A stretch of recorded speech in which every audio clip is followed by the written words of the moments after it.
Fala galera, tô aqui para semana 9 no retrovisor, né? Pós metade do tempo do campeonato.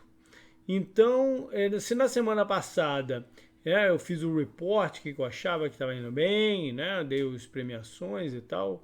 Hoje eu vou falar sobre uma coisa que eu fico sempre muito interessado nesse período, que é ver quais times vão começar a engrenar, vão começar a jogar melhor e se posicionar dentro de sua divisão para ganhar divisão, ou já pensar em título, ou simplesmente pensar em chegar nos playoffs, né? E alguns times, na contramão disso, perderam oportunidades nessa última rodada, né? E eu vou pegar em três segmentos diferentes para começar pensando em título, pensando em algo maior. Os Buccaneers sofreram uma derrota cachapante, né, para os Saints. Eles já tinham perdido na primeira rodada, ou seja, agora estão em tie-breaks, estão com duas derrotas em confronto direto, ou seja, vão ter que passar um dos Saints para vencer a divisão. Eles provavelmente vão chegar no wild card, né? Mas o caminho quando você joga em casa nos playoffs é sempre um pouco mais fácil. Por mais que seja um ano diferente, né? Com vários campos neutros aí, como a gente tem visto, ainda tem psicologicamente esse negócio de jogar em casa. Então, um deles, o Buccaneers. O outro, o Arizona Cardinals, que perdeu uma chance de ultrapassar momentaneamente Seattle na NFC West, né? Seattle que perdeu em Buffalo, um jogo, né, que poderia ter ido para qualquer um dos dois lados, dois times que estão aí na briga, mas Arizona em casa contra Miami, né, a derrota significou ainda ficar esse uma vitória. O Arizona tem boas chances também de chegar, se não der uma escorregada monstra nessa segunda fase do campeonato. Mas, de novo, perda de oportunidade. E, por fim, não varri, Detroit. Detroit tá vendo Chicago, né, escorregar e se complicar. Com essa vitória, ficaria um dos Bears, né? E é um time que ganha jogos e, enfim, falta a consistência defensiva. Mais uma vez foi a defesa, principalmente. Não que o Stafford tenha jogado bem, era uma situação complicada, mas a defesa não deu o retorno que eles precisavam para buscar essa engrenada aí. Os Vikings ganharam, né, na mesma divisão e tal, mas estavam uma derrota mais atrás, agora empataram em número de gols. Mais uma vez, oportunidade perdida. Então vamos ver quem a partir da semana 10, né, consegue despontar como esse time num campeonato que não tem grandes times de ponta. Você tem o Chiefs, né, que é o atual campeão, mas o time tem problemas. A gente viu na partida contra a Carolina que eles têm problemas. Então não tem um time exatamente despontando como favorito absoluto, né? Alguns perderam a oportunidade de começar a se colocar diferente. O jogo importante é óbvio, né, que o da noite, mas eu não vou nem pegar no da noite, porque como o resultado foi tão avassalador para os Saints, eu vou bater numa tecla que eu peguei lá no podcast, né? Apesar de ser um jogo intraconferências, né, FC contra NFC, eu acho que o Bears e Titans dava uma mensagem para a gente nessa rodada, né? O Chicago se ia conseguir revitalizar o ataque para se manter, né, no patamar de briga que eles estão. E Tennessee se ia conseguir dar um incremento na defesa para ameaçar. Também é outro time que deve chegar no playoff, mas precisa estar redondinho, como teve no final do ano passado, para pensar em algo a mais. Então deu Titans, né?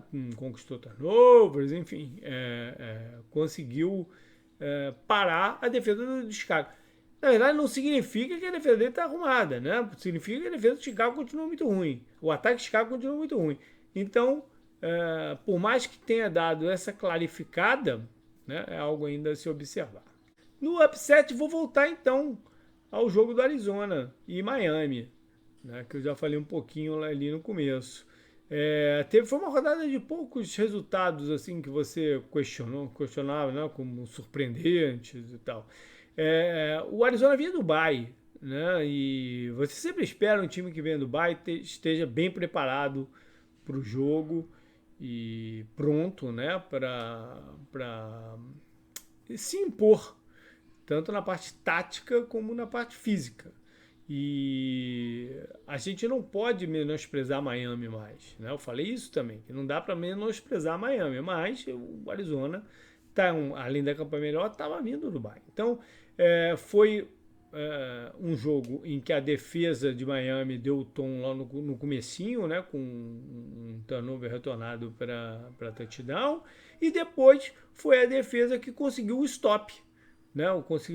Começaram os dois times a trocar pontuação. Parecia que nenhuma das duas defesas ia, né, ia ter algum sucesso. E de repente foi a do Miami que conseguiu e a do Arizona não. Então, vitória para os Dolphins, que estão vivos na luta do wildcard na NFC. E o Arizona desperdiçou um jogo que estatisticamente do Kyler Murray foi muito bom, apesar de algumas decisões ruins lá no finalzinho. Mais alguma coisa desse jogo? Não. Os dois times estavam meio enrolados com o Covid, né? O Arizona com os desfalques de jogadores e o Miami sem vários assistentes técnicos. Então isso foi curioso também. Agora, para o time que preocupa, eu sei que é um pouquinho tardio, né? Já estou preocupado há muito tempo. Mas eu acho que é hora de colocar o Dallas Cowboys aqui. Com o Eagles em bye, né, eles poderiam ter, né, botado alguma sombra aí para a partir da semana que vem. Mas o que colocou foi uma sombra no futuro do time, né? Porque as coisas não estão dando certo. A derrota dessa vez foi com o script invertido, né? Eles vinham tomando muitos pontos no começo e depois tentavam a reação e não dava certo. Dessa vez eles saíram na frente com um quarterback novo, o Gilbert, que estava empolgado e tal, saem na frente e só para ver a vantagem se esfacelando aos pouquinhos e eles não conseguirem matar a partida. Uma forma diferente de perder do que das últimas. Mas não muda, principalmente traz um questionamento sobre qual vai ser o futuro do Mike McCarthy por lá. Né? Não estou dizendo que ele vai ser demitido nessa temporada, mas ele foi contratado com a ideia de que era um cara experiente e que não ia precisar fazer uma grande reconstrução no elenco. Era só um ajuste, né? Um afinamento, porque eles tinham o talento e tinham jogadores para brigar. Essa era a ideia. Né? Só que agora a gente está vendo que eles estão muito longe. Né? Talvez eles não, com certeza eles não imaginavam que estariam nessa situação que estão agora, né? Com a linha ofensiva esfacelada. Esfacelada é um termo que eu usei bastante hoje, né? Mas enfim, com a linha ofensiva que não é mais a linha ofensiva que a gente conhece, com o Zeke Elliott não dando sinal de reação, né? Foi mais uma partida muito ruim, 2,8 jardas por tentativa. Nuvem em cima do que vai acontecer com o quarterback depois da lesão do deck. E eu não sei qual vai ser o nível de paciência do Jerry Jones para uma reconstrução de verdade desse time, né? E se ele acha que o Mike McCarthy é o cara para isso.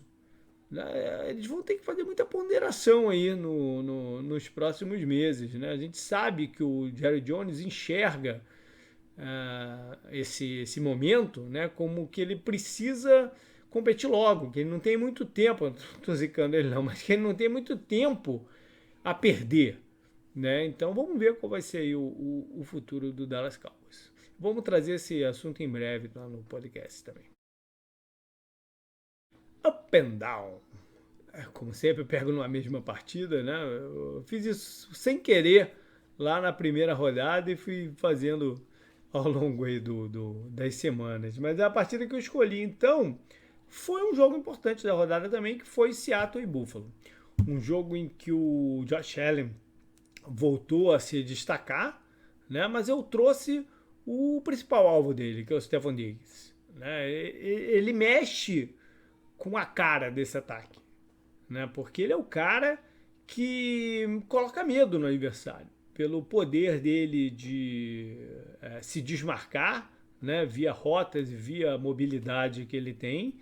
Ontem foram 118 jardas, 9 passes recebidos em 12 targets. Ele é um tremendo recebedor, né? E era o que o Josh Allen precisava. Os outros subiram de produção. Você viu o John Brown se destacando, os Tarentes, né, aparecendo de vez em quando.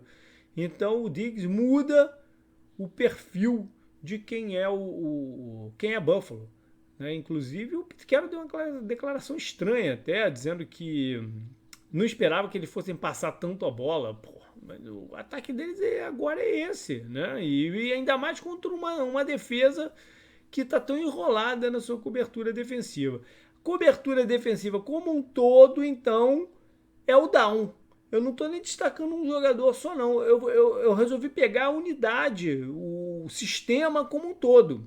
Porque a crítica em cima da defesa dos Seahawks era a pressão no quarterback adversário. Só que nesse jogo, eles tiveram 7 sacks, né? A minha questão agora é o quanto que eles têm que comprometer da cobertura para gerar essa pressão. Porque se você pegar os 7 sacks, um foi do Bob Wagner, que geralmente não é um cara de vir em blitz. Vem uma ou duas no jogo, mas enfim.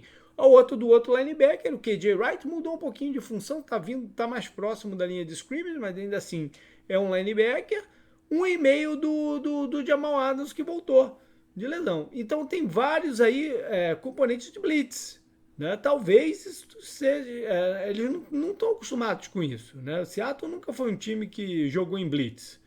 Então a cobertura como um todo está num problema sério e pode ser o calcanhar de Aquiles de um time que tem um ataque potente. Nem sempre o ataque está no melhor dia, como não estava até, apesar de boa pontuação, não estava no melhor dia nessa partida lá em Buffalo. Mas enfim, a cobertura defensiva é o calcanhar de Aquiles desse time de Seattle, que pode impedi-los de chegar onde eles querem. Agora vamos para os destaques da rodada. Começar com o ofensivo. E eu fui sem erro não, sem titubear, eu escolhi o Dalvin Cook para essa rodada, porque 2 jogos seguidos, desde que ele volta de lesão, que ele tá voando baixo, né? Voando sem obstáculos pelo caminho. Foram 208 jardas, 206 jardas, 2 touchdowns com a média incrível de 9,4 jardas por tentativa de corrida. Ou seja, ele foi imparável no jogo contra Detroit, que teve até a defesa de Detroit teve algumas boas partidas aí recentemente.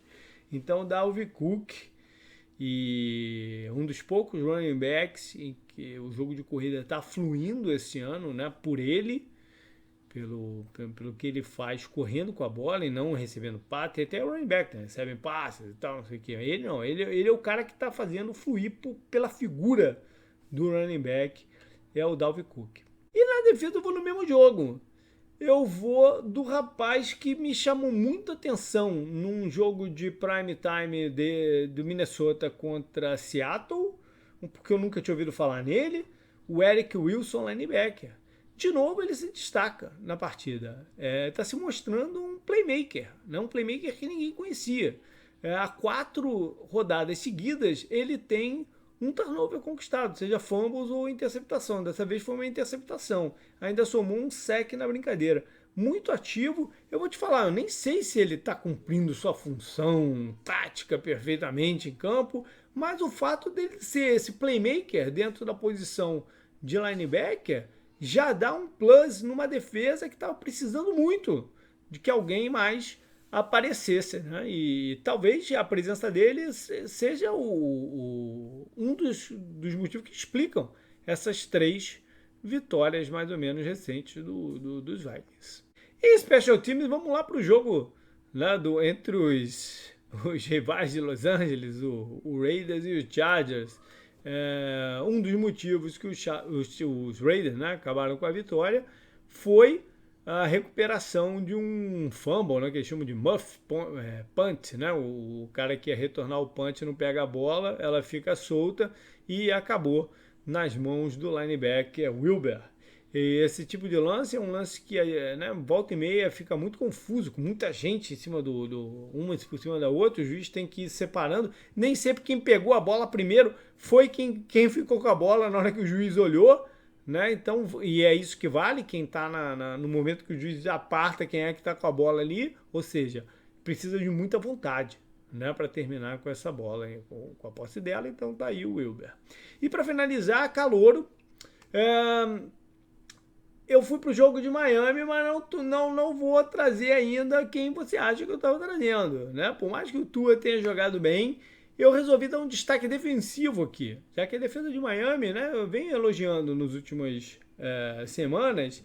Eu venho com o Raekwon Davis, o defensive tackle, um jogador que caiu no draft porque existia muita dúvida sobre o seu comprometimento com o jogo.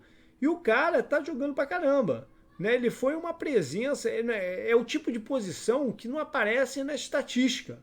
Ele teve 3 tackles, né? Mas ele conseguiu fechar ali o meio da defesa de Miami e via o running back, né? O Drake não jogou na partida, quem jogou foi o Edmonds, que até vinha jogando bem, conseguiu muito pouco, conseguiu 2,8 jardas por tentativa de corrida. O Kyler Murray correu muito com a bola, mas o Kyler Murray correu escapando pelas laterais, não reto ali no meio. Né? Ele corre fazendo escape, não é exatamente em cima do Raekwon Davis. A função do Raekwon Davis ele fez muito bem e fez com que a Arizona tivesse que mudar seu plano de jogo. Então, destaque aqui na defesa de Miami. Bom, valeu, galera. Lembrando, né, mais uma vez, que quartas-feiras a gente tem gravado o podcast ao vivo. Né? A galera escutar e os nossos apoiadores, né? Poderem escutar ainda crua, ainda na hora, né? As nossas opiniões. Enfim, mas fica óbvio que ele entra no feed no dia seguinte. Mas enfim, quem puder participar lá com perguntas e tudo mais, é sempre legal dar um ar maior de interatividade no programa. Valeu, galera. Até mais.